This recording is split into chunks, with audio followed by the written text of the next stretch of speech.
It's easy for us to turn off our TV sets whenever we see a lopsided game or our favorite team getting blown out by 30. But sometimes there are instances that these teams were able to overcome these huge deficits and pull off some miraculous victories despite the odds stacked against them.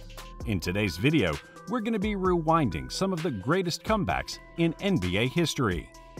Before we hit it off, make sure to subscribe to this channel and turn on the notification bell so you'll always be updated whenever we release new videos. Also, make sure to stick around till the end of the video because you wouldn't believe who is the player that scored 13 points in less than 40 seconds. Miller time.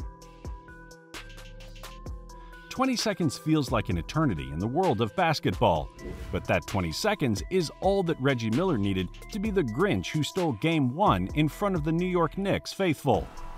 It was a confrontational matchup between the Knicks and Pacers as expected in the first game of the 1995 Eastern Conference semifinals, given their rich history of blood and brawl. Both teams were swinging for the fences from the get-go, and it was a tightly fought contest till the dying minutes of the game. Down by 6 with just 18.7 seconds left, Madison Square Garden was already celebrating the Knicks' impending win. The crowd started to head to the exits as Knicks players were already high-fiving each other for a job well done. However, on the other side of the court, Reggie Miller was preparing to rip their hearts out and take away their celebratory mood. After the initial inbounds play was botched, Mark Jackson located Miller on the wing for a turnaround three-pointer to cut the Knicks' lead down to 3.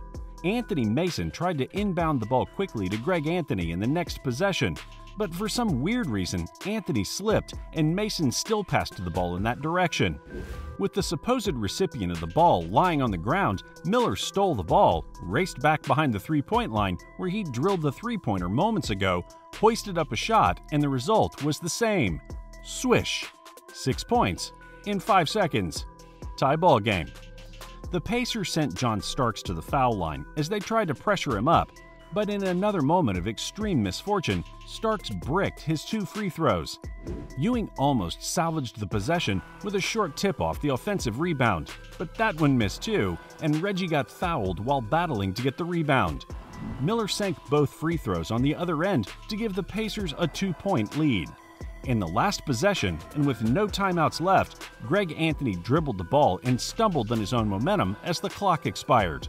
Pacers win. The Knicks choked, and Reggie Miller scored 8 points in 9 seconds. Lakers' complete comeback in Game 7. It was the do-or-die Game 7 between the Los Angeles Lakers and the Portland Trail Blazers in their Western Conference matchup in the 2000 playoffs. The Lakers were the favorites to come out as the winner in the series against the Blazers, but the underdogs looked to spoil the party in Staples when they opened up a 13-point lead as the third quarter closed. Entering the fourth, the Lakers struggled earlier and had a hard time finding points.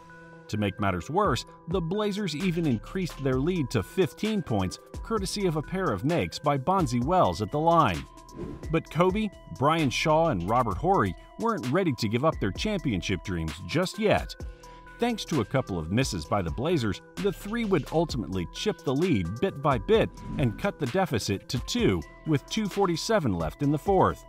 It was Shaq, who was not getting the touches that he wanted due to the suffocating Blazers defense, who tied the ball game at 77 apiece and hit the go-ahead bucket with a jump hook. Kobe would then sink 2 free throws and drill a jumper in the next couple of possessions to give the Lakers a little bit of breathing room, 83-79. In the final minutes of the game, with 45 seconds left, Kobe drove past the defense of Pippen and threw a thunderous alley-oop to Shaq, which sealed the game in favor of the Lakers. Just to understand what just happened, the Lakers went on a 25-4 run in the last 9 minutes to complete the comeback, while the Blazers missed 13 consecutive shots in a row. The Lakers went on to the finals that year and beat the Pacers in 6 to capture the first title of their three-peat. The Cavs rallied from a 26-point deficit. It was just a year removed from their championship. but the Cleveland Cavaliers found themselves in a tight spot, being down 26 points before the first half buzzer had sounded in their first-round playoff matchup with their conference rival, the Indiana Pacers. Spearheaded with the offensive prowess of Lance Stevenson, Paul George, and Monta Ellis, the Pacers dug a deep hole and buried the Cavs in a 26-point deficit. According to the statistics at the time, the Cavs only had a 1.2% chance of winning the game after being buried that deep with a score of 74-49 at the half. Yes, 26 points is really a comfortable margin for any team. But the thing is, I believe the Pacers suddenly forgot that the Cavs had the best player in the world on their roster. As the third quarter began, the Pacers started out the gates flat and relaxed while the Cavs stormed out with guns a-blazing. The Cavs shot 12 for 21 from downtown during the last two quarters, and players like J.R. Smith, Kevin Love, Channing Frye seemed like automatic from three. Their 0 turnovers in the second half also helped their comeback as the Cavs outscored the Pacers 70-40 during this stretch. When the buzzer sounded, LeBron had scored 28 of his 41 points in the second half, while also registering 13 boards and 12 dimes. Though the Pacers were able to set the franchise record for the most points scored in a half with 74, the Cavs ruined the festive atmosphere inside the Bankers Life Fieldhouse and turned the tables around against the Pacers, who were poised to have a home win and turn the series 2-1, but instead got buried in a 3-0 hole. Clippers' historic comeback. What could be a worse scenario than a perfect storm like this? You're down 0-1 in a playoff series against possibly the greatest team ever assembled in basketball, being pummeled on their home floor with a 31-point lead in the third and without any superstar in your squad to save you in this dilemma. As far as I know, there's no worse situation than this one. After the Golden State Warriors blew out the Clippers with a 17-point margin in Game 1 of their first-round series, everyone expected that this was going to be just a practice drill for the Warriors against the helpless pre-Kawhi Clippers. And indeed, it looked exactly like that in Game 2 from the get-go, as the Warriors unleashed their deadly barrage of offensive onslaught led by their three-headed monster of Kevin Durant and the Splash Brothers, Steph Curry and Klay Thompson. The Clippers had no answer for the Warriors to the point that it became really ugly, and the lead ballooned to 31, with 7:29 still left in the third quarter. The Warriors' bench was full of smiles and high fives, while the faces of the Clippers looked like they really didn't know what just hit them. But as the world started to give up on them, Doc Rivers still had a few tricks up his sleeve. Down by 31, the Clippers came roaring back with a 72-37 run in the last 20 minutes of the game behind their super subs, a 37-point outburst from Lou Williams, and a double-double performance by Montrezl Harrell, who finished with 25 and 10. Role players like Danilo Gallinari, Pat Bev, and Landry Shamet stepped up as well to provide their two leading scorers some more offensive punch to put away the game. In the end, the Clippers won by 4, 135-131, to complete the greatest comeback by any team in NBA playoff history. 13 points in 33 seconds. It was just another regular season battle between the two Texas rivals, the San Antonio Spurs and the Houston Rockets. So here's the game situation. The Spurs were already wrapping things up with a 10-point lead over the Rockets with just a minute remaining. The Rockets were fouling and playing catch-up while the Spurs kept knocking down their free throws.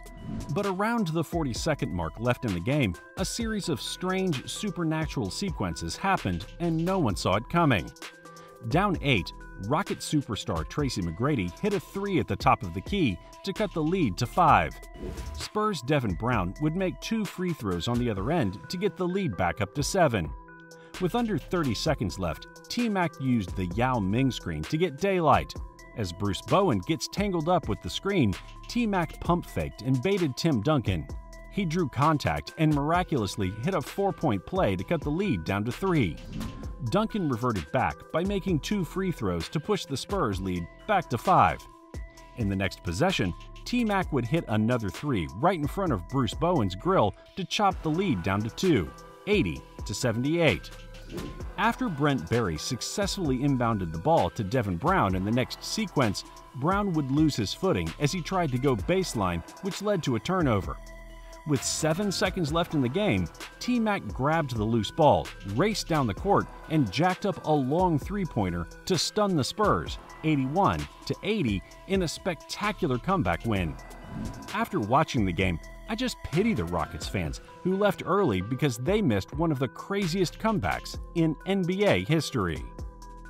Do you know other great comebacks that are not included in this list? Make sure to let us know if you've got some by dropping your comments below. Never forget to subscribe to this channel too and turn the bell icon on so you don't miss any NBA content coming from us. If you enjoyed the video, please like it as well. Thanks for watching, and see you in our next video.